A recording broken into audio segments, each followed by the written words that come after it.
Welcome to Circuit of the Americas in Austin, Texas, where I'm entering the last turn here in a 2020 McLaren. Enter the DRS zone, and there's a start-finish line.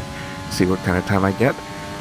Famously, this is a very steep hill into turn 1, so that you can brake pretty late. It's very hard to see the apex, but I managed to nail it there. Now we go into the Suzuka-inspired S's. These are quite a bit faster, although I do brake here, which you really shouldn't do, but I can't figure out how not to. And then we go into the series of turns that are very tight and kind of hard to see before going onto this sort of a back straight with a little easy kink here. And I managed to get that apex before going into turn 11, which is very tight, and it's easy to lose traction on the exit here, so I short shift as much as I can while modulating the throttle, and we enter the second DRS zone. This is a very long straight, nothing like Baku, but it's still pretty long, and it seems like it takes a long time to get to these brake markers, and I wait for the 100 marker, and then do this very tight turn where I lock up there. I usually lock up there. And then this other very, very tight right. This is sort of a series of very almost hairpin turns here. It's hard to get this line right, but did okay there. Again, very easy to lose grip in this part before you go into the Istanbul Turn 8 inspired section, although this one is easier and faster.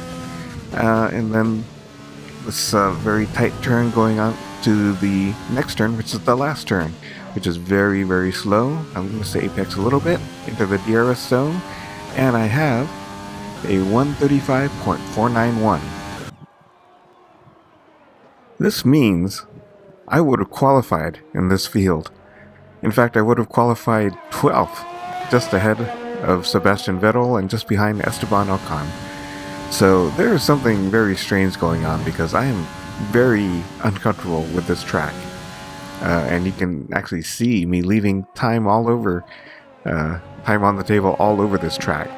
So apparently this is pretty unrealistic, and I also tried this in Assetto Corsa with a 2021 spec Formula 1 car, and just was slightly slower. I think my best time was a 136.5 or so, which would have still qualified me in this field, just ahead of Nikita Mazepin.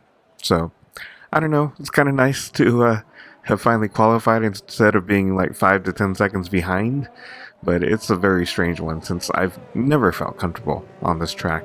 A little like Nico Rosberg, who just a few days ago saying he has never felt comfortable on this track, and Lewis always beat him. So, I don't know, it's interesting, and I do think this is a very difficult track. I feel physically more tired after a lap here than most other tracks, but I think I just need more practice, and apparently I can get a pretty good time if I do that.